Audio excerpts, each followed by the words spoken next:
Contract होता है तो उस कॉन्ट्रैक्ट के अंतर्गत ना जब भी हम बातचीत करते हैं किसी भी सेल्स करने के लिए गुड्स की, तो उसके अंतर्गत दो चीज़ें बताई जाती है। एक चीज़ होती है दोस्तों जिसे अपन बोलते हैं कंडीशन, और एक चीज़ होती है जिसे अपन क्या बोलते हैं, वारंटीज। आज मैं कोई भी गुड्स खरीदने जाता हूँ, मैं पहले ही गुड्स को खरीदने की क्या बता देता हूँ, कंडीशन। कंडीशन क्या होता है, कंडीशन आदि मेन पर्पस, सबसे इंपॉर्टेंट चीज़ है। जैसे एग्जाम्पल, आज अगर मान लो भाई मैं खरीदने जा रहा हूँ, फॉर एग्जाम्पल मान लो क्या, टीवी, ठीक है। मेरा प्लान है जैसे कि भाई अब हम सोच रहे हैं कि हम इंटरैक्टिव बोर्ड लगवाएं। इंटरैक्टिव बोर्ड समझते हैं आपको भाई, फॉर एग्जांपल कि हम उसी में ही लिखेंगे। अब ऐसे आईपैड में बैठ के लेको मज़ा नहीं आ रहा है, अब सोच रहे हैं भाई घूम घूम के पढ़ाएंगे, खड़े होके पढ़ाएंगे, तो अपन प्रॉपरली क्या करेंगे, एक बड़ा सा टीवी ले लेंगे। तो मैं गया इंटरैक्टिव पैनल के लिए, मैंने उनसे बोला कि साहब मुझे एक ही चीज़ की ज़रूरत है, क्या, साइज़। इतना बड़ा साइज़ दीजिए कि ये मेरी पूरी क्लासरूम में पीछे तक के हर एक बच्चे को दिखना चाहिए। अगर इतना बड़ा साइज आप देते हैं, हर बच्चे को दिखता है, तो ही मैं खरीदूंगा, अदरवाइज मैं नहीं खरीदूंगा। मतलब मेरी कंडीशन क्या है कि उसमें लिखी हुई बात हर बच्चे को दिखनी चाहिए। तो आप मुझे वो साइज दो, चाहे वो 75 इंच हो, 86 इंच हो, 105 इंच हो, कुछ भी हो, मुझे बस ऐसा साइज चाहिए। तो ये जो मैंने साइज की बात रखी है, ये हो गया मेरा मेन पर्पस। अगर सोचो उसने बोला सर 75 इंच ले लो, और आखिरी बैठा हुआ बच्चा बोल रहा नहीं साहब मुझे दिख नहीं रहा, ब्लरी ब्लरी दिख रहा है, मैं क्या करूं, तो ऐसे केस में आप मुझे बताइए, क्या मैं वो टीवी को रखूंगा कि वापस कर दूंगा, वापस कर दूंगा। इफ ब्रीच बायर में cancel the contract and may ask for the refund. क्या ये बात समझ में आई? पक्का? चलो। वारंटी कुछ ऐसी चीज होती है जो कि कोलेट्रल होती है टू द मेन कॉन्ट्रैक्ट, मतलब ये मेन कॉन्ट्रैक्ट के कोलेट्रल होती है, ये साथ साथ चलने वाली चीज होती है। ये अगर ब्रीच हो भी जाए तो ऐसा होता है कि हमें गुड्स वापस नहीं करना, हमें सिर्फ क्या क्लेम करना है, डैमेजेस। इट्स जस्ट लाइक मैंने बोला मुझे ऐसी कार चाहिए जो कार में 7 लोग आराम से बैठ सके, 7 सीटर कार बताओ। उसने कार डिस्क्राइब करते करते मुझे एवरेज भी बता दिया कार का, मेरे दिमाग में एवरेज भी बैठ गया, लेकिन अब गाड़ी उतना एवरेज नहीं दे रही जितना मुझे बताया गया था। तो ऐसे केस में एवरेज मेरा मेन कंसर्न था क्या, मेरे लिए साइज मेन कंसर्न है। अब मैं वहां पे जाके बोल रहा हूँ साहब एवरेज नहीं दे रही गाड़ी, तो वो क्या बोलेंगे, इट्स ओके सर हम कुछ ठीक कर देते हैं, ठीक है, लेकिन अब मैं बोलूंगा नहीं यार एवरेज नहीं दे रही गाड़ी, वापस करना है, क्या वो वापस लेगा? नहीं। वो क्या बोलेगा, सर आपने साइज बोला था, आप बोलो साइज भी एवरेज भी, तो मैं आपको एक दूसरी गाड़ी दिखाता हूं 10 लाख रुपए और लगेगा, लेकिन आपने बोला भैया साइज ही, तो मैंने आपको बजट फ्रेंडली गाड़ी बताई। तो इसीलिए सर आपका एवरेज इंपॉर्टेंट नहीं था, एवरेज इंपॉर्टेंट है तो फिर वो 10 लाख महंगी गाड़ी भी खड़ी है, उसमें मैं दावा करने को तैयार हूं। तो इसका मतलब क्या हो जाता है, कई बार कुछ चीजें ऐसी हो जाती है जो कोलेट्रल चलती है, और ऐसे केस में अगर वो ब्रीच हो भी जाए तो आप उसमें गुड्स को वापस नहीं कर सकते। You can only claim what, damages. क्या ये बात समझ में? पक्का? बीइंग अ बायर, मेरे लिए कंडीशन ज्यादा बड़ा है कि वारंटी ज्यादा बड़ा है? कंडीशन ज्यादा बड़ा है। क्यों कंडीशन ज्यादा बड़ा है? क्योंकि मैं गुड्स को उसमें वापस कर सकता हूं। बीइंग अ बायर मेरे लिए तो कितनी बड़ी बात है यार, गुड्स नहीं पसंद आया अपन ने वापस ही कर डाला कि भाई मेरा पर्पस ही सॉल्व नहीं हो रहा है, मतलब खुला खुलाया गुड्स अपन ने वापस कर दिया। तो ऐसे केस में कंडीशन मेरे लिए बड़ा माना जाता है। कई बार हम कंडीशन को वारंटी मान सकते हैं, कई बार बीइंग अ बायर मैं कंडीशन को क्या मान सकता हूं, वारंटी, क्योंकि मेरे पास अधिकार है कि मैं गुड्स को क्या कर सकता हूं, वापस। मैं वापस ही करूंगा, I will claim what, damages, I will claim what, damages. तो ये अच्छी बात है भाई कि मैं कंडीशन को किस में कन्वर्ट कर सकता हूं, वारंटी में। लेकिन क्या मैं वारंटी को कंडीशन में कन्वर्ट कर सकता? नो सर, मतलब मेरे पास डैमेजेस लेने का अधिकार है, मैं बोलूं नहीं गुड्स ही वापस करना है, नहीं, वो नहीं चलेगा। तो ऐसे केस में मैं कंडीशन को वारंटी मान सकता हूं, लेकिन वारंटी को कंडीशन नहीं मान सकता। किस किस केस में मैं कंडीशन को वारंटी मान सकता हूं? तो उसमें पहला केस दिया where the buyer waives condition, जहां पे बायर ने खुद ही बोल दिया अरे जा यार कंडीशन तो जाने दो, कोई दिक्कत की बात नहीं है, कार मुझे इतनी पसंद आई, मैंने कहा एवरेज अगर नहीं भी दे रही है तो भी चलेगा। मैंने बोला तो था कि एवरेज मेरे लिए इंपॉर्टेंट है, मान के चलो मैं ऐसी गाड़ी खरीदने गया, या छोड़ देते हैं अपन, मैंने वो पैनल खरीदा, अब वो पैनल में आखिरी बच्चे को नहीं दिख रहा है, लेकिन मेरे को मजा बहुत आ रहा है, साइज भी है मेरे हिसाब से ठीक है, मैं जितना लिख रहा हूँ उस पैनल में आ रहा है, इससे बड़ा होगा तो मेरे को भी हाथ ऊपर तक करना होगा, बहुत दिक्कतें जाएंगी, स्क्रीन साइज मेरे को ठीक लगा। मैं कहा यार वैसे आखिरी बच्चे को दिख नहीं रहा है, अपन एक एक्स्ट्रा टीवी लगा देंगे पीछे, लेकिन ये साइज ही ठीक है यार, इससे बड़ा साइज में तो मुझे भी दिक्कत जाएगी, उसमें मुझे भी प्रॉब्लम जाएगी, दिस इज फाइन। तो मैंने अपनी कंडीशन को क्या कर दिया, बोलो, वेव कर दिया। क्या कर दिया? वेव कर दिया। तो मैं वहां पे क्या बोलूंगा, मैं अपनी कंडीशन को वेव कर रहा हूं, मतलब मैं कंडीशन को कंडीशन नहीं मान रहा, मैं कंडीशन को क्या मान सकता हूं, वारंटी। या फिर जहां पे बायर ने ट्रीट कर लिया breach of condition as breach of warranty, मैंने खुद ही ने ट्रीट कर लिया कि ठीक है यार आपने कंडीशन तोड़ी है, बट ठीक है मैंने आपको बोला था आखिरी बच्चे को दिखना चाहिए, इसमें दिख नहीं रहा है, तो सर मैं आपको खुला खुला पीस वापस कर दूंगा, या आपके पास एक शर्त है मेरी, आप मेरे को 5,000 का और डिस्काउंट दे दो। अगर आप डिस्काउंट दोगे तो मैं यही पीस कंटिन्यू करूंगा, नहीं दोगे तो फिर खुल तो चुका ही है पीस, वारंटी वॉइड हो जाएगी, आप सेकंड हैंड बोल करके ही बेचना पड़ेगा।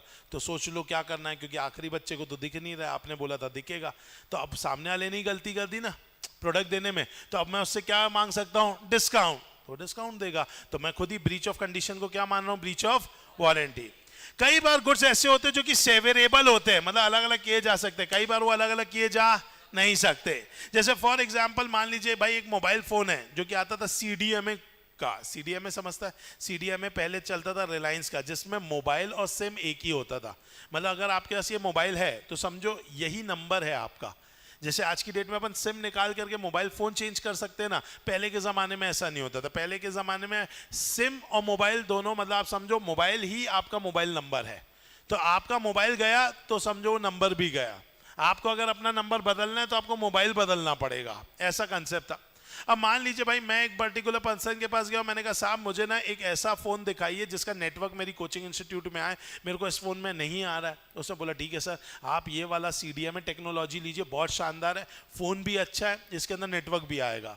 मैं लेकर के आ गया फोन को। अब फोन को लेकर के आया, लेकिन फोन को मैंने क्या किया भाई, अलग अलग जगह पर, सब जगह पर ट्राई किया, लेकिन ये फोन में क्या नहीं आ रहा है, नेटवर्क नहीं आ रहा है। लेकिन फोन मुझे बहुत अच्छा लग रहा है, क्योंकि फोन ऐसे खुलता है बेटा, खुलता है, मजा आ रहा है बेटा, इसको खोल करके बात करो, ऐसे बात करो, किसी ने कोई बकवास की सब बंद कर दो बेटा, मजा ही अलग आ रहा है। अब मेरा मजा ऐसा चल रहा है, तो मुझे फोन तो पसंद आ गया, लेकिन क्या पसंद नहीं आया इसके अंदर का, नेटवर्क। अब मुझे इसके अंदर का नेटवर्क पसंद नहीं आया, लेकिन फोन पसंद आ गया। मैं फोन रखना चाहता हूं, तो फोन के साथ मुझे क्या रखना पड़ेगा, नेटवर्क भी रखना पड़ेगा। तो इसका मतलब है कि अगर कई बार ऐसा होता है कि मैं गुड्स को अलग अलग नहीं कर सकता। आज के ज़माने में मैं सिम उठा के उसके मुंह पे मारता, फ़ोन रख लेता, लेकिन अब तो फ़ोन रखना है तो नेटवर्क भी रखना पड़ेगा। तो ऐसे केस के अंतर्गत मैं उससे बोल रहा हूँ कि भैया वैसे तो मुझे फ़ोन पसंद आ गया, नेटवर्क नहीं आ रहा है। मेन बात हुई थी नेटवर्क की, तुमको पैसा इसीलिए दिया था, या तो तुम क्या करोगे, डिस्काउंट दो तो मैं फ़ोन रखने को तैयार हूँ। तो यहाँ पर क्या हुआ, where the contract are not severable and the buyer agreed to take part thereof, मतलब बायर पार्ट लेने को तैयार है, तो इसीलिए उसको बाकी पार्ट में क्या मिलना चाहिए, डिस्काउंट। तो इसलिए यहां पर अपन क्या ट्रीट कर सकते हैं, कंडीशंस को एज अ वारंटी। तो भाई कब कब अपन कंडीशन को वारंटी ट्रीट कर सकते हैं, पहला जब buyer waives of the condition, दूसरा जब buyer treats the breach of condition as breach of warranty, या contract are not severable and buyer agree to take part thereof, या contract is severable but buyer can accept the part and still has a right to reject. क्या ये बात समझ में? Exam के लिए favourite question है ICAI का कि कब आप कंडीशन को क्या ट्रीट करते हैं, वारंटीज। अभी जो कंडीशन होती है बेटा ये दो प्रकार की होती है, एक होती है एक्सप्रेस कंडीशन, एक होती है इम्प्लाइड कंडीशन। एक्सप्रेस कंडीशन मतलब ऐसी कंडीशन जो बोलकर या लिख कर दी जाती है। जैसे कि मैंने बोला मुझे एक ऐसा फ़ोन चाहिए जो फ़ोन में X मेगापिक्सल या 20-25 मेगापिक्सल का कैमरा हो, जो कि एप्पल कंपनी का हो, जिसमें अंदर A8 चिप हो। मैंने ऐसा करके पूरा डिस्क्रिप्शन दे दिया। अब मैंने अगर डिस्क्रिप्शन दिया तो मुझे वही फ़ोन मिलना चाहिए। अगर मुझे उसके बदले एप्पल फ़ोन बोला, उसने उठा के लावा दे दिया बेटा, तो क्या मैं रखूँगा कि वापस करूँगा? वापस करूंगा। इसे बोलते हैं एक्सप्रेस कंडीशन। फिर एक होती है एम्प्लाइड कंडीशन, एक ऐसी कंडीशन जो कि मैं बताता नहीं हूं लेकिन मान लिया जाता है कि मैंने बता दी है या वहां पे होनी चाहिए। जिसके अंदर पहली कंडीशन है condition as to title. Condition as to title मतलब मैं ये मान करके चलता हूं कि भैया बीइंग दी सेलर, आपके पास अधिकार है क्या करने का, गुड्स को बेचने का। अब अगर आप गुड्स को नहीं बेचते हैं, सॉरी अगर आप गुड्स को बेचते हैं लेकिन आप क्या नहीं होते, ओनर नहीं होते हैं, तो भाई ट्रू ओनर आकर के मुझसे अपने गुड्स लेकर के चला जाएगा तो मेरा क्या हो जाएगा, नुकसान। तो मैं अपना पैसा किससे लूंगा, आपसे लूंगा। एग्जाम्पल, नीचे एक साइकिल खड़ी थी जो साइकिल मैंने उठा करके बेच दी। अब मान करके चलते कि भाई वो साइकिल फॉर एग्जाम्पल काफ़ी ही महंगी साइकिल थी, ठीक है, होती है ना सेलिब्रिटी वाली साइकिल 25-30 हज़ार वाली। अब वो मैंने 501 रुपये में बेच दी क्योंकि मेरे को नाश्ता करना था, भूख लग रही थी। तो मैंने उठा करके फॉर एग्जांपल मान लीजिए राजेश की साइकिल थी और वो उठा करके बेच दी। अब बेचने के बाद भाई जिसको मैंने बेची वो गली में इधर से उधर घुमा जा रहा है, राजेश को दिख गई कि उसकी साइकिल घुमा रहा है वो, उसने राजेश ने रोका, उसने अपनी साइकिल वापस ले लिया। तो राजेश तो ट्रू ओनर है, वो तो अपनी साइकिल वापस ले सकता है। अब जिसको मैंने बेचा था वो क्या करेगा, मेरे पास आएगा क्या मांगने, पैसा। जो पैसा मैंने उसको दिया, जो उससे मैंने लिया था, तो वो 501 मुझसे लेगा। तो क्या हुआ यहाँ पर हुआ यही चीज़ कि भाई एक तरीके से उसने गुड्स को वापस किया और क्या ले गया, पैसा ले गया। तो ये किसके कारण हुआ, क्योंकि ओनरशिप मेरे पास थी नहीं। तो जो चीज़ मैं बेच रहा था उसकी ओनरशिप मेरे पास होनी चाहिए, अगर मेरे पास नहीं है तो फिर मैं गुड्स को बेच नहीं सकता, और अगर बेचा तो भाई ऐसे केस में वो कभी भी गुड्स टू ओनर को दे करके मुझसे क्या ले सकता है, पैसा। दूसरी चीज बोल दी गई सेल बाय डिस्क्रिप्शन। कई बार सेलर भी अपने गुड्स को डिस्क्राइब करता है। अगर सेलर ने अपने गुड्स को डिस्क्राइब किया तो गुड्स कैसे निकलने चाहिए, जैसे डिस्क्राइब किया गया है। अच्छा, कई बार ऐसा होता है अपन गुड्स को बिना देखे खरीद लेते, कई बार गुड्स को अपन देख के खरीदते हैं। जैसे बिना देखे अपन खरीद लेते हैं, फ्लिपकार्ट में, अमेजन में फोटो देखी खरीद लिया। अब फोटो देख करके खरीदा तो गुड्स कैसे आने चाहिए, जैसे फोटो में। अगर वैसे नहीं आए तो अपन गुड्स को वापस कर देंगे। अच्छा, कई बार अपन खरीद लेते हैं गुड्स को देखने के बाद। एग्जाम्पल क्या, गोल्ड तुम देखते हो और देख करके क्या करते हो बताइए, खरीदते हो। अब क्या अपने अगर कोई गोल्ड को देखा है फॉर एग्जाम्पल, तो क्या देख करके समझ में आ जाता है नहीं 24 कैरेट का? Answer is no. अब ये पता थोड़ी ना चलेगा 24 है, 18 है, 16 है, 22 है। तो ऑन दैट बेसिस अब सामने वाला बोल रहा है सर ये 22 कैरेट है, तो मैं क्या करूंगा, मान लूंगा कि भैया हाँ वाकई में 22 है। वो बोलेगा 18 है, तो मैं मान लूंगा ये कितने का है, 18।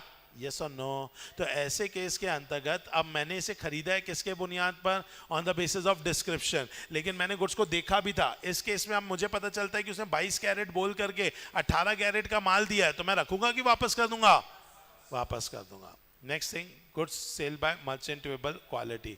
जो गुड्स जिस काम के लिए बनाए जाते हैं वो उस काम में यूज में आने चाहिए। जैसे फ्रिज है, काई के लिए, ठंडा करने के लिए। एसी है, ठंडा करने के लिए। टीवी है, देखने के लिए। देखो नालायक आइए। तो अगर अपन बात करें बेटा, तो जैसे कोई चीजें कुछ स्पेसिफिक काम के लिए, जैसे कि भाई टीवी है जिसमें ऑडियो और वीडियो एक साथ आते हैं, एसी है जिसमें टेम्परेचर आपके रूम का उतना ही रहता है जितना आप सेट करते हैं, फ्रिज है जिसमें चीजें आपकी फ्रेश रहती हैं, ये उस काम के लिए आता है। जब जब आप उन टाइप की चीजों को खरीदते हैं, आप कभी सामने से ये नहीं पूछते कि क्या ये उस काम में आएगी कि नहीं आएगी। आप ये कभी पूछते हैं नहीं है। अब पता चल रहा है अगर मान लीजिए कि वो उस काम में नहीं आ रही है, तो आप इसे रखेंगे कि वापस कर देंगे, वापस कर देंगे। मैं टीवी, अगर मान लीजिए मैंने एसी लाया लेकिन वो एसी पंखा जैसे ही काम कर रहा है, उसमें से ठंडी हवा आ ही नहीं रही, मैं रखूंगा कि वापस कर दूंगा, वापस कर दूंगा। फ्रिज के अंदर मैं चीज़ों को डाल रहा हूँ बेटा, वो अच्छी से फ्रेश चीज़ खराब होकर बाहर निकल रही है, आप मुझे बताइए क्या मैं फ्रिज को रखूंगा कि वापस कर दूंगा, वापस कर दूंगा। तो यही चीज़ बोल रहा है भाई, क्वालिटी वैसी ही होनी चाहिए। जिस चीज़ के लिए गुड्स है वो उसी चीज़ में यूज़ में आने चाहिए। अब गुड्स अगर यूज़ में नहीं आ रहे जिसके लिए वो बनाए गए हैं, तो पक्की बात है गुड्स में होगा डिफेक्ट। क्या होगा बेटा, गुड्स में डिफेक्ट। और आपको मैं बताना चाहूंगा गुड्स के अंदर जो डिफेक्ट होता है ना बेटा, वो दो प्रकार के होते हैं। एक होता है जो एपरेंट होता है, एक होता है जो लेटेंट होता है। एक होता है जो एपरेंट होता है, एक होता है जो लेटेंट होता है। जो देख करके समझ में आ जाए वो है एपरेंट, और जो बिना देखे समझ में आए, जो यूज करने पर समझ में आए, उसे अपन क्या बोलेंगे, लेटेंट।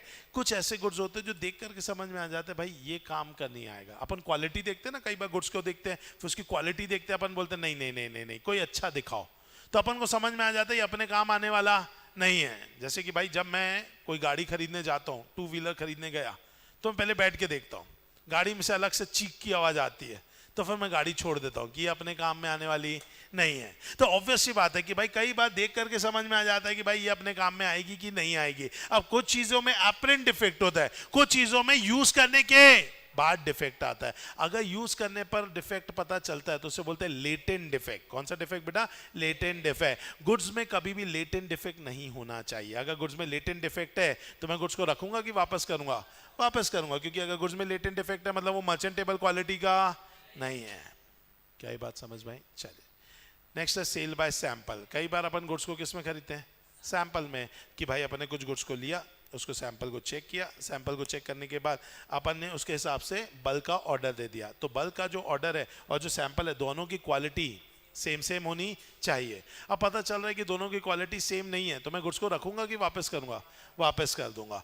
अब इसके अंतर्गत बोला गया है कि क्वालिटी सेम होने के लिए आपको इंस्पेक्ट करने का भी मौका मिलना चाहिए। तो भाई अब मैं इंस्पेक्ट करूंगा। जब मैं इंस्पेक्ट करने के लिए गया तो वो मुझे इंस्पेक्ट करने ही नहीं दे रहा है, बोल रहा नहीं भैया मैं बल्क को आपको इंस्पेक्ट करने ही नहीं दूंगा। तो ऐसे केस में अपन गुड्स को रखेंगे कि वापस कर देंगे, वापस कर देंगे। अच्छा, अगर मान लीजिए गुड्स जो है जैसा मैंने सैंपल में देखा था वैसे ही किस में आया है, बल्क में, बट प्रॉब्लम ये है कि उसके अंदर लेटेंट डिफेक्ट है, एक ऐसा डिफेक्ट जो देख करके समझ में नहीं आता तो रखूंगा कि वापस कर दूंगा, वापस कर दूंगा। समझ में? नेक्स्ट है conditions to wholesomeness. What is this wholesomeness? खाने पीने की चीजों में होता है।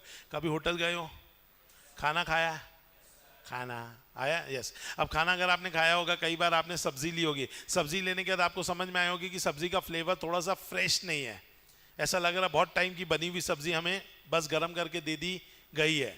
तो लड़कों का तो कोई दीन धर्म नहीं है बेटा, वो तो पहले खा लेते हैं, फिर मम्मी या दीदी बताती है बाजू से कि जो खा रहा है वो सही नहीं है, फिर भी अपन 2-3 का वो खा लेते बेटा। तो ऐसे केस में क्या हो जाता है कि ऐसे केस में अगर देखा जाए तो जो सब्जी अपन ने अपने आप को सर्व भी किया था, बाद में समझ में आया कि वो सब्जी सही नहीं है, तो अपन उसे क्या वापस कर सकते हैं?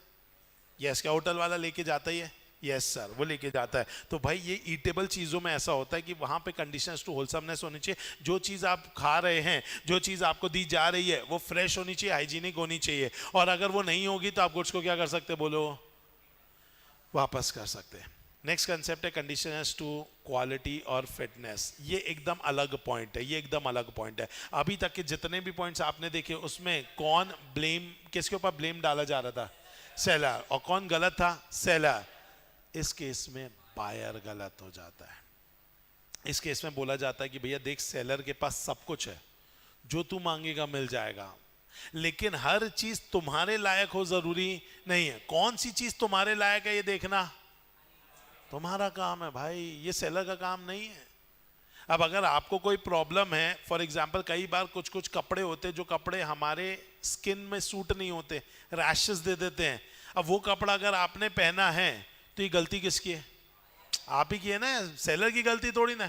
तो आप कुछ भी पहनो, कुछ भी करो, कुछ भी खरीदो, भाई सेलर तो वहां पे बैठा हुआ है, आप उससे वैरायटी मांगो वो देगा, लेकिन अब जो तुम खरीद रहे हो वो तुमको फिट नहीं बैठा, तुमको ठीक नहीं लग रहा है, तुमको प्रॉब्लम जा रही है, ये गलती तुम्हारी है, ये गलती सेलर की नहीं है। और यही हमें बोलता है there is no implied condition that is buyer will be liable because of doctrine of caveat emptor. और डॉक्ट्राइन ऑफ केवियट एम्प्टर बोलता है लेट द बायर बिवेयर, कि बायर तुम भी थोड़ा सावधान हो जाओ, हर चीज थोड़ी ना लॉ के ऊपर डाल दिया और छोड़ दिया, कुछ अपने आप के भी सेंसेस को खोलो, थोड़ा कॉमन सेंस यूज करो। जो चीज तुमको लग रहा है तुम्हारे लायक नहीं है तो नहीं लेने का, और अगर ले ली है और तुम्हारे लायक नहीं निकली तो उसमें गलती भी तुम्हारी है। आया पक्का? लेकिन हमने सेलर को अपनी बात डिस्क्लोज कर दी कि देखो साहब मैं इस काम के लिए गुड्स को ले रहा हूं। जैसे मैं कंप्यूटर लेने गया, मैंने बता दिया कि साहब मेरे को ना एक ऐसा कंप्यूटर चाहिए जिसमें मैं फ्रेंडली अपना टाइपिंग वगैरह कर पाऊँ, थोड़ा बहुत वीडियो एडिटिंग कर पाऊँ, ठीक है, और उसमें म्यूजिक वगैरह सुन पाऊँ। इन तीनों के अलावा मुझे और कोई काम नहीं है। अब उन्होंने मुझे एक कंप्यूटर सजेस्ट किया, मैंने चुपचाप उस कंप्यूटर को ले लिया। अब मैं उसमें वीडियो एडिटिंग कर रहा हूँ तो वो अटक रहा है, वो गर्म हो रहा है, ओवर हीट हो जा रहा है, बंद हो जा रहा है। अब ऐसे केस में मैं क्या कंप्यूटर को रखूंगा कि वापस कर दूंगा? वापस भाई मैंने आपको बता के लिया था, तो अगर मैं आपको बता करके ले रहा हूं तो उसमें सेलर विल बी लायबल। बिना बताए लिया, मैं गया बस एटीट्यूड में, मैंने कहा सर अच्छा कंप्यूटर दिखाओ, उसने दिखाया, मैंने कहा दे दो। अब मैं जाके वीडियो एडिटिंग कर रहा हूं, मैं बोल रहा हूं अरे सर ये तो काफी ज्यादा हीट होके बंद हो जाता है। तो बोले हाँ सर ये वीडियो एडिटिंग के काम नहीं आएगा। मैंने कहा अरे मैंने तो यही सोच के लिया था। तो क्या बोलेगा साहब आपने बताया थोड़ी ना था, आपको पसंद आया आप उठा के लेके चले गए, आप बताते तो मैं सजेस्ट करता सर, सिर्फ 2000 ऊपर लगता और वो वाली चीज दे देता आपको, आपके काम आ जाती। अब मैं बोल रहा हूँ अरे सर वापस ले लो। क्या वापस लेंगे क्या? No sir. क्या ये बात समझ में आई? पक्का? तो ये अपन ने क्या पढ़ लिया दोस्तों? कंडीशन। क्या पढ़ लिए? कंडीशन। पहला है conditions to title, conditions to sale by description, condition of merchant by merchantable quality, condition by sample, conditions to wholesomeness, conditions to quality और fitness। कोई भी डाउट? पक्का?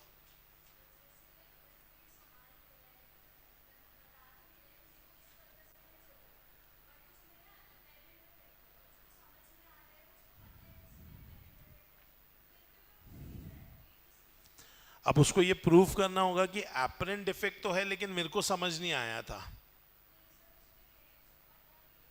अच्छा एपरेंट डिफेक्ट है तो अगर वो एपरेंट डिफेक्ट के कारण गुड्स उसकी पर्पस में यूज में नहीं आ रहे हैं, समझ में आए, तो उसमें गलती बायर की मानी जाएगी कि बायर तुम्हें कॉमन सेंस लगाना चाहिए।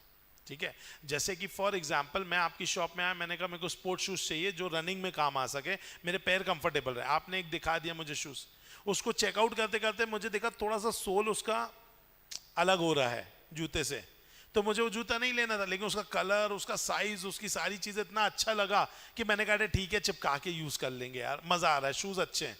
अब मैंने शूज़ खरीद लिया, बाद में पता चल रहा है कि वो शूज़ अच्छे नहीं है, और अब मैं आपको ब्लेम करना चाहता हूँ कि यार ये तो सोल बार बार निकल रहा है। तो ऐसे केस के अंतर्गत वो सोल तो उस समय आपको भी पता था, अब आप अगर उसके लिए बोलेंगे तो वो फिर सही माना नहीं जाएगा, वो बायर की गलती मानी जाएगी।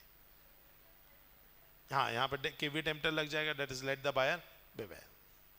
चलो, जो केवी टेम्पटर वाला आंसर है बेटा, ये वाला जो आंसर है ये हमारे लिए काफी इंपॉर्टेंट हो जाता है, एग्जाम में 2 से 3 बार आया हुआ है, क्योंकि केवी टेम्पटर के ऊपर एक अलग से ही पूरा कंसेप्ट है। ठीक है, केवी टेम्पटर जो कि बोलता है लेट द बायर बिवेयर, इसके कुछ एक्सेप्शन भी है जो कि आपको याद रखना है। जिसमें पहला एक्सेप्शन क्या है, मर्चेंटेबल क्वालिटी, कि गुड्स जो है मर्चेंटेबल क्वालिटी के होने चाहिए, नहीं होंगे तो seller will be liable. So caveat emptor में तो बायर बिवेयर होना चाहिए। हाँ, मैं क्या पढ़ा रहा हूँ, एक्सेप्शन, मैं क्या पढ़ा रहा हूँ, एक्सेप्शन। तो यहाँ पे कौन लाइबल होगा, सेलर। तो मर्चेंटेबल क्वालिटी के गुड्स नहीं है तो सेलर लाइबल, गुड्स जैसे डिस्क्राइब किए गए थे वैसे नहीं मिले तो सेलर लाइबल, सेलर ने फ्रॉड किया तो सेलर लाइबल, उसने डिफेक्ट को छुपाया तो सेलर लाइबल, सैंपल में सेलर लाइबल, ट्रेड और यूसेज में सेलर लाइबल, मिस रिप्रेजेंटेशन में सेलर लाइबल। क्या ये बात समझ में आई? पक्का? चलो, नेक्स्ट कंसेप्ट पर आते हैं, इम्प्लाइड वारंटीज। इम्प्लाइड वारंटीज मतलब यहाँ पे आप गुड्स को वापस नहीं कर सकते, you can only claim damages. उस कंसेप्ट को अपन क्या बोलते हैं, इम्प्लाइड वारंटी। इम्प्लाइड वारंटी के अंतर्गत अलग अलग प्रकार की वारंटी है, जिसमें पहली वारंटी एक warranty is to quiet possession. What is this possession? हाँ, गुड्स को क्या करना भाई, गुड्स का शरीर। आज अगर मान लीजिए फॉर एग्जांपल गुड्स का शरीर मेरे पास रहना चाहिए, देखो ओनरशिप तो रहनी चाहिए, साथ ही साथ क्या भी रहना चाहिए, शरीर भी रहना चाहिए। अब अगर गुड्स का शरीर अगर मेरे पास नहीं है तो क्या इसके कारण मुझे कुछ नुकसान हो सकता है? यस, वो नुकसान की भरपाई भी कौन करेगा, सेलर। इसके लिए एग्जांपल देखते हैं अपन। चलिए, तो अगर अपन बात करें फॉर एग्जांपल, मान लीजिए भाई मैंने खरीदी एक नई नवेली कार। अब वो कार को मैं खरीदा, उसका ओनरशिप मेरे नाम पे आया, मैंने 2 दिन चलाया, उसके बाद गाड़ी चलनी ही बंद हो गई। मैंने अब दिया है भाई कंपनी को ठीक करने के लिए, अब कंपनी ने उसे ठीक करने में 4 महीने लगा दिए। 4 महीने बाद मेरे पास गाड़ी आई। ये 4 महीने तक मैंने ऑफिस जाना आना कैसे किया होगा? साइकिल से किया? टैक्सी से बेटा। किससे किया बताओ? टैक्सी से। अब ये ओला किया, उबर किया, क्या इसमें पैसा खर्चा हो गया? कार तो खरीदी इसलिए थी कि अपन ऑफिस जा आ सके। अब ऑफिस की बात है कि कार खराब हो गई, आप उसका शरीर मुझे नहीं दे रहे, हाँ आरसी मेरे नाम पे, गाड़ी मेरे नाम पे, ओनरशिप मेरे पास है, लेकिन क्या नहीं है, शरीर नहीं है। अब इसकी वजह से मैंने टैक्सी में आना जाना कर रहा हूं, और टैक्सी में आने जाने की वजह से मेरे को क्या हो गया, नुकसान हो गया, खर्चा हुआ। ये खर्चा के कौन देगा? सेलर देगा भाई। तो warranty is to quiet possession. दूसरा हो जाता है warranty is to free from encumbrances. कई बार गुड्स को कोई इंसान गिरवी पे रख देता है। अब यहां पे बड़ी प्रॉब्लम पता है क्या है, जो इंसान गुड्स को गिरवी पे रखता है, लेकिन गुड्स को गिरवी में ना रख के गुड्स के सिर्फ डॉक्यूमेंट्स को गिरवी पे रखता है और उठा के इसी गुड्स को किसी और को बेच भी देता है, ऐसे में बड़ा लफड़ा हो जाता है। एग्जाम्पल, मैं हूं एक ऑटो रिक्शा चालक, मेरे को पैसे की जरूरत थी, तो फॉर एग्जाम्पल मैं गया मिस्टर राजेश के पास और मैंने उठा करके अपना ऑटो जो है वो गिरवी पे रख दिया। अब गिरवी पे रखा और इनसे मैंने क्या किया, 2 लाख रुपए लिया, लेकिन मैंने इनसे बोला साहब मैं ऑटो नहीं चलाऊंगा तो आपका पैसा नहीं चुका पाऊंगा, मेरे को ऑटो चलाने दो, तो ऑटो मुझे दो, मैं सिर्फ एक एग्रीमेंट कर लेता हूं कि मैंने अपना ऑटो आपके पास गिरवी रखा है, आपको 2 लाख रुपए देना है, और अगर मैंने 2 लाख रुपए नहीं दिए तो आप मेरा ऑटो क्या कर सकते हो, बोलो ना, बेच सकते हो। तो ऑटो तो मेरे पास है, इनके पास सिर्फ क्या है, अग्रीमेंट, क्योंकि ऑटो तो मेरे पास है, मैंने 2 लाख रुपए लिया, ऑटो भी ले लिया, सिर्फ एक अग्रीमेंट कर लिया कि भाई 2 लाख रुपए आप मुझे दे रहे हैं, तो मैं ऑटो गिरवी एक तरीके से आपके पास है, लेकिन मैं चला रहा हूं। क्या ये बात समझ में? पक्का। अब इसी ऑटो को उठा करके मैंने क्या कर दिया, फॉर एग्जांपल बेच दिया। ठीक है, मान के चलते आपका नाम बेटा कृष्णा, चलो मान लीजिए भाई मैंने कृष्णा को उठा करके ये ऑटो क्या कर दिया, बेच दिया। अब कृष्णा रोज इस ऑटो को चला रहा है और अपन निकल गए बेटा, 5 लाख रुपए अपने पास आ गए, अपन निकल बेटा दुबई, अभी भी करते हुए निकल गए। अब मुझे बताइए, मुझे कौन ढूंढ रहा है, राजेश, क्योंकि उसको उसका पैसा मिला नहीं है। उसको ढूंढते ढूंढते बेटा उसने रिक्शा रोका, जो रिक्शा रोका वो रिक्शा वही वाला था जो मैंने कृष्णा को बेचा था। अब राजेश को पता चल गया कि भाई ये तो वही वाला ऑटो है, उसने बोला कृष्णा से कि भाई ये ऑटो तो मेरा है। कृष्णा बोल रहा नहीं भाई मैंने खरीदा है। अब देखा जाए तो यहां पर कल्प्रेट हूं मैं, कृष्णा को ऑटो जो है मैंने बेच दिया, इनके पास गिरवी था, अब ये भी लड़ाई करेंगे, कृष्णा भी लड़ाई करेगा। बात दिक्कत यह है कि दोनों ही सही हैं और मैं हूं कल्प्रेट और अपन कहां बैठे हैं, दुबई में। अब यहां पर एक ऐसा बड़ा धर्म संकट आ गया, तो लॉ मेकर ने इसके लिए एक बड़ा ही अच्छा सॉल्यूशन दिया। लॉ मेकर यह बोलता है कि जो न्यू बायर है उसको हमेशा अलर्ट रहना पड़ेगा। जो न्यू बायर है, न्यू बायर कौन है, कृष्णा, कृष्णा को हमेशा अलर्ट रहना पड़ेगा कि अगर वो जो भी चीज खरीद रहा है वो चीज पे किसी और का अधिकार होना नहीं चाहिए। इसीलिए जब आप सेकेंड हैंड गाड़ियां खरीदेंगे ना, आपकी आरसी बुक पहले चेक की जाएगी, उसमें लिखा रहता है हाइपोथिकेटेड टू दिस दिस बैंक, लिखा होता है आपके आरसी कार्ड में। अगर आपकी कोई गाड़ी होगी, कार होगी जो कि ईएमआई पे ली गई होगी, आप आरसी कार्ड उठाएंगे वहां पे लिखा होगा हाइपोथिकेटेड टू दिस दिस दिस, समझ में आ जाता है कि ये गिरवी है कहीं पर। तो ऑब्वियस सी बात है। अब यहां पर क्या हुआ भाई, कृष्णा जिसने खरीदा है उसी को लॉ ने ये ड्यूटी दे दी कि तुमको ही पता करना चाहिए था कि अचिन आटा जो बेच रहा है क्या उस पर किसी और का अधिकार है, और अगर किसी और का अधिकार हुआ तुम पता नहीं कर पाए, ये तुम्हारी गलती है। मतलब यहां पे किसकी जीत होगी, राजेश की। अब राजेश बोलेगा भाई ऑटो वापस कर, तो कृष्णा बोलेगा यार 3.5 लाख रुपए का खरीदा है। तो राजेश बोल रहा है भाई मैं क्या करूं भाई, मेरे को तो पैसा चाहिए। इसने बोला भाई तेरा कितना बचा है, बोले अचिन सर ने 1.5 लाख तो दे दिया था, 2 लाख में से 50,000 बचा हुआ है। तब ये बोलेगा भाई ठीक है ये पकड़ 50,000, तू तो भाई साइड हो जा, क्योंकि ऑटो बेच दूंगा तो मेरे पास कुछ बचेगा ही नहीं, मैं भी नहीं कमा पाऊंगा। चल भाई 50,000 देना ही पड़ेगा। किसको, कृष्णा को। किसको देगा वो, राजेश को। अब मैं दुबई से लौट आया और अपन ने एयरपोर्ट पे ऑटो रोका, किसका ऑटो, कृष्णा का। अब आप मुझे बताइए, कृष्णा ने मुझे देख लिया, अब कृष्णा बोल रहे सर आपकी वजह से मेरे को कितने का नुकसान हुआ, 50,000 का, क्या वो मुझसे ले सकता है पैसा। यस सर, यही तो है वारंटीज। अरे आया कि नहीं आया, तो यही है वारंटी एज टू व्हाट दोस्तों, फ्रीडम फ्रॉम इनकम्बरेंसेस, मतलब वहां पे इनकम्बरेंसेस होना नहीं चाहिए। तीसरा बोला गया warranty as to disclose dangerous nature of goods. Sir मतलब जो भी गुड्स अगर आप खरीद रहे हैं तो बीइंग अ सेलर, जो गुड्स बेच रहा है उसको ये बताना जरूरी है कि ये गुड्स क्या है, डेंजरस नेचर के। इसलिए ऑल आउट, ओडोमॉस, इस टाइप की चीजों पर लिखा रहता है dangerous, keep it away from child, don't drink, don't inhale. अरे यस और नो, तो ये सब क्यों लिखा रहता है, क्योंकि ऐसा ना हो कि भैया आपने उसको लेकर के पी लिया, आपने लेकर के उसको इनहेल कर लिया, कल के दिन कुछ भी हो जाएगा। तो इसीलिए बताया जाता है, दवाइयों में लिखा जाता है कि ओवरडोज मत करना, पहले डॉक्टर को दिखाना, ये सब इसीलिए लिखा जाता है क्योंकि warranty is to disclose dangerous nature of goods, ताकि कल के दिन अगर आपको कुछ हो भी जाए तो ये कंपनीज का कुछ भी ना हो। इसलिए कंपनीज पहले से आपको इसके बारे में बताती है, वरना आप उनके खिलाफ क्या कर सकते हो, केस कर सकते हैं।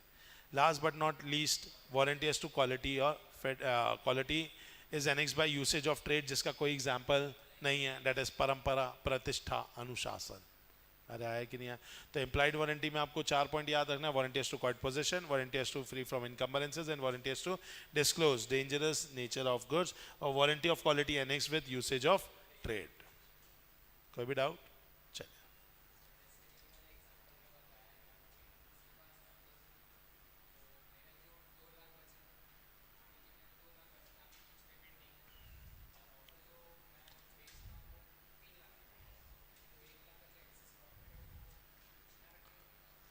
ओके, क्वेश्चन ये आया कि अगर मान लीजिए कृष्णा वाला जो ऑटो है वो अगर बेच दिया जाए और राजेश का 2 लाख रुपए के लिए राजेश बोल रहा है भाई मेरे को तो मेरा पूरा 2 लाख चाहिए, अचन सर ने कुछ भी पेमेंट नहीं किया, वो तो चलेगा भाई दुबई। अब कृष्णा से बोलेगा भाई देख ऑटो पे मेरा अधिकार तो है ही, तो मैं तो उठा के बेच दूंगा। राजेश ने उठा करके ऑटो को क्या किया, बेच दिया। अब इसमें जो 3 लाख रुपए में मान के चलते ऑटो बिका, तो इसमें राजेश तो अपना 2 लाख रखेगा, वो 1 लाख किसको मिलेगा, कृष्णा को। वेरी गुड, ओनर कौन है, कृष्णा। तो ये जो एक्सेस 1 लाख रुपए बचा है वो भी किसको मिलेगा, कृष्णा। समझ में? चल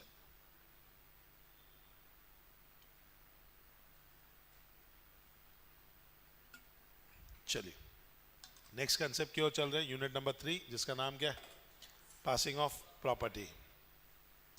पासिंग ऑफ प्रॉपर्टी मतलब कि भाई गुड्स का आप क्या बेचना, क्या पास करना चाहते हैं, ओनरशिप। इट इम्प्लाइज व्हाट दोस्तों, transfer of ownership of goods. अगर हम बात करें जब भी ओनरशिप ट्रांसफर होती है उसमें 2 फैक्टर है, पहला आइडेंटिफिकेशन ऑफ गुड्स एंड दूसरा होता है इंटेंशन ऑफ पार्टीज, ठीक है। आइडेंटिफिकेशन ऑफ गुड्स मतलब कि भाई वो गुड्स जो है वो एसर्टेन्ड होने चाहिए। आप किसी को भी उठा के थोड़ी ना प्रॉपर्टी पास ऑन कर दोगे, सिर्फ वही गुड्स की प्रॉपर्टी पास होगी जो एसर्टेन्ड है, जो स्पेसिफिक है। और दूसरा इंटेंशन भी होना चाहिए पार्टी का कि भैया हाँ ये गुड्स को खरीदना है, तभी तो ओनरशिप क्या होगी बताइए, ट्रांसफर होगी।